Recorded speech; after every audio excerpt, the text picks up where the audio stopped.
Assalamualaikum warahmatullahi wabarakatuh. Waalaikumsalam warahmatullahi wabarakatuh.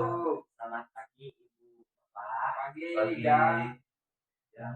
Perkenalkan, nama saya Muhammad Siddiq Rahmatullah. Saya dari Universitas Muhammadiyah Sukabumi dari S1 Keperawatan semester 5. Di sini saya akan melakukan penyuluhan kepada Ibu Bapak semua. Waktunya kurang lebih 30 menit.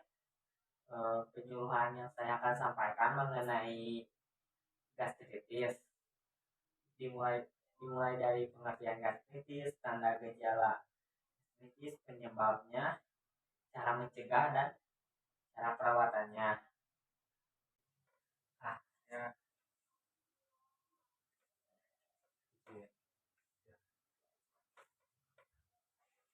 Boleh Ibu buka Bu. Sebelum ke materi, saya akan bertanya, Ibu tahu nggak, Bapak Ibu tahu nggak apa itu gastritis? Tahu makan. Tuh. Ya, Nah, biasanya terjadi karena apa Pak? Biasanya yang saya tahu karena sering telat makan. Nah, betul juga. Nah, di sini juga saya akan menyampaikan gastritis secara mendalam. Yang pertama ada pengertian gastritis. Nah, gastritis biasanya Bapak betul dikatakan mah, yaitu peradangan yang terjadi di lambung akibat meningkatnya sekresi asam lambung mengakibatkan iritasi atau pelukaan pada lambung. Jadi lambung terjadi iritasi atau luka. Nah, secara alami, lambung akan terus memproduksi asam lambung setiap waktu dalam jumlah yang kecil. Nah, biasanya setelah 4 sampai 6 jam sesudah makan, ada kadar glukosa dalam darah telah banyak terserap dan terpakai sehingga tubuh akan merasa lapar. Pada saat itu, jumlah asam lambung terstimulasi. Bila seseorang telat makan dari 2 jam atau sampai 3 jam telat makan, maka asam yang menumpuk dalam lambung akan semakin banyak dan berlebih. Hal ini dapat menyebabkan tadi luka iritasi pada dinding lambung sehingga timbul rasa perih pada perut. Selanjutnya ada penyebab gastritis. Nah, biasanya gastritis itu disebabkan yang pertama karena obat-obatan, misalnya obat-obatan sakit kepala, obat-obatan anti peradangan yang dikonsumsi dalam waktu yang lama dan banyak.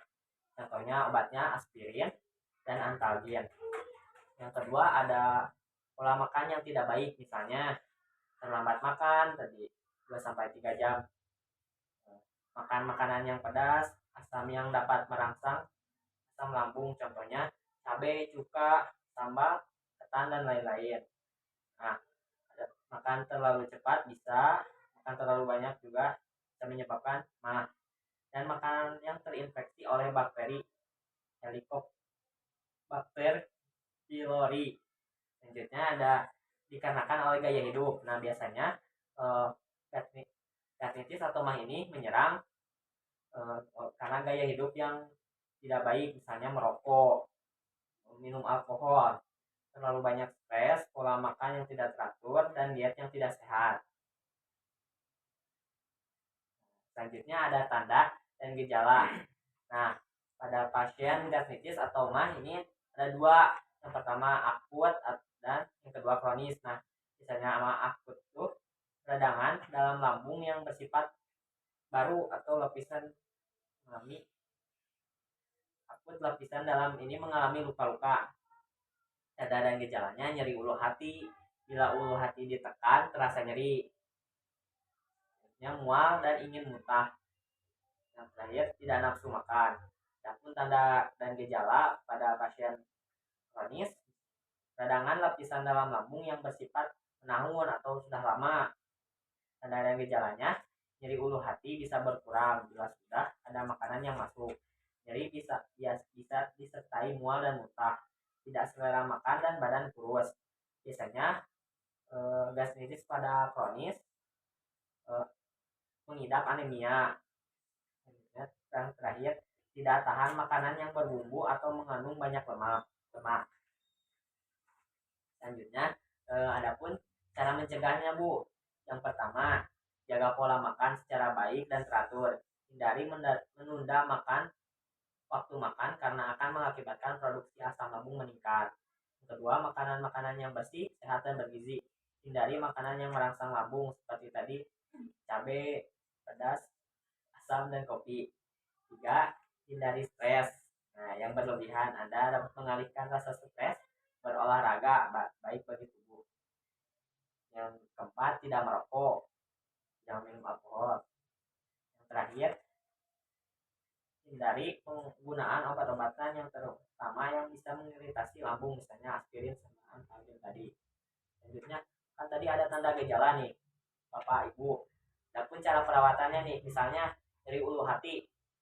Cara perawatannya yang pertama bisa dengan minum teh manis, susu yang hangat. Yang kedua, beristirahat dan berbaring sambil relaksasi dan mendengarkan musik.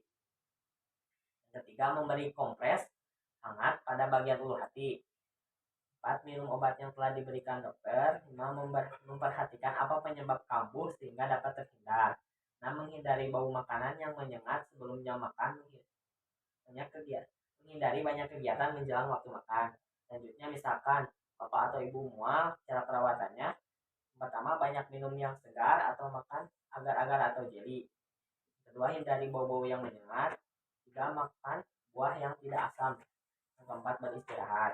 Selanjutnya, apabila muntah, yang pertama, sediakan tempat muntah di dekat tempat tidur. Menghindari pemandangan dan bau yang tidak menyenangkan. Tiga, menjaga kebersihan mulut. Menarik nafas terlebih dahulu sebelum menelan makanan. 5. Setelah makan, biarkan duduk, jangan berbaring. Yang keenam, makan dengan potongan kecil dan pelan saat menelannya. 7. Menghindari minum banyak setelah atau pada saat makan. Minum 1 jam setelah makan. 8. Makanan-makanan yang sudah hangat sehingga tidak ada aromanya lagi. Dan memakai baju longgar dan banyak di udara terbuka. 10. Boleh berbaring setelah 2 jam makan. Baik Ibu, materi yang sudah saya sampaikan sudah selesai. Masuk ke sesi diskusi.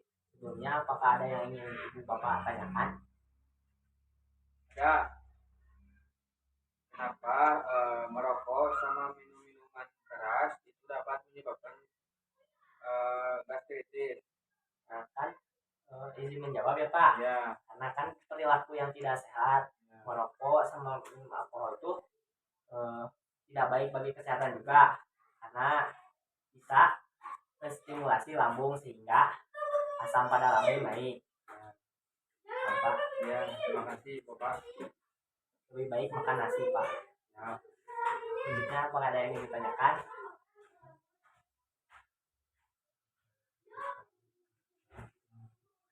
Ada ingin tanya, kenapa telat makan bisa menyebabkan gastritis?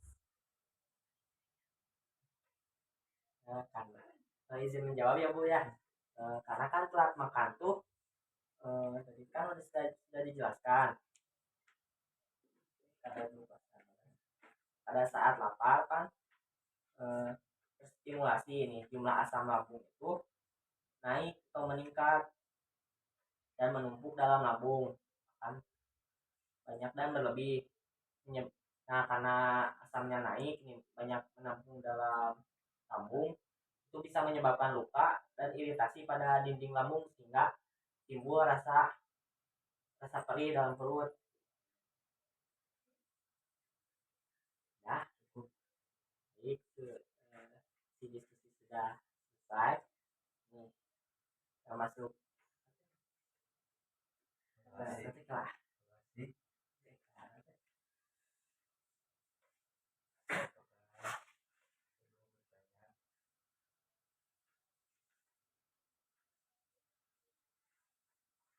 Baik, karena penyampaian materi dan sisi tanya jawabnya sudah selesai. Di sini saya akan bertanya kepada Ibu Bapak terkait materi yang sudah saya sampaikan. Nah, pada Bapak, saya ingin bertanya, apa sih gastritis itu secara singkat? Baik, gastritis yang biasanya orang awam mengatakan mah ya adalah peradangan yang terjadi di lambung akibat meningkatnya sekresi asam lambung mengakibatkan infeksi perlukaan pada lambung gitu Pak. Terasa nyeri ya Pak? ya perih gitu, agak lumayan lah. Itu Pak. Yang selanjutnya ke Ibu, biasanya gastritis itu disebabkan karena apa Bu? Izin menjawab. Yang pertama bisa disebabkan dari obat-obatan. Yang kedua pola makan tidak baik. Bisa juga dari bakteri Salmonella atau Staphylococcus. Ibu.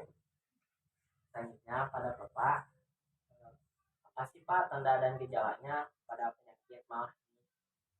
Baik, yang tadi saya pahami, tanda dan gejala di gastritis itu ada dua ya, ada tanda dan gejala akut dan kronis. Untuk yang tanda dan gejala yang akut ini ada nyeri hulu hati, terus bila ulu hati ditekan akan terasa nyeri, mual dan ingin muntah, dan tidak nafsu makan. Terus yang kronis, tanda dan gejalanya itu nyeri hulu hati dan bisa berkurang bila sudah ada makanan yang masuk. Nah, nyerinya itu bisa disertai mual dan muntah, tidak selera makan dan badan kurus, terus anemia, dan tidak tahan makan yang berbumbu atau mengandung banyak lemak.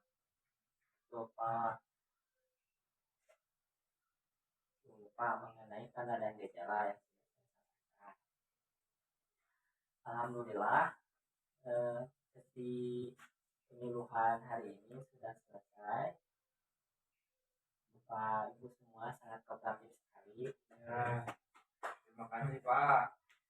Karena penyuluhan hari ini dicukupkan, izin pamit. Besok ada penyuluhan lain lagi mengenai diare. Waktunya jam 10. Ya Ibu, Bapak. Ya. Nah, sudah selesai. Saya izin pamit. Wassalamualaikum warahmatullahi wabarakatuh. Waalaikumsalam warahmatullahi wabarakatuh. Ya, saya mau buat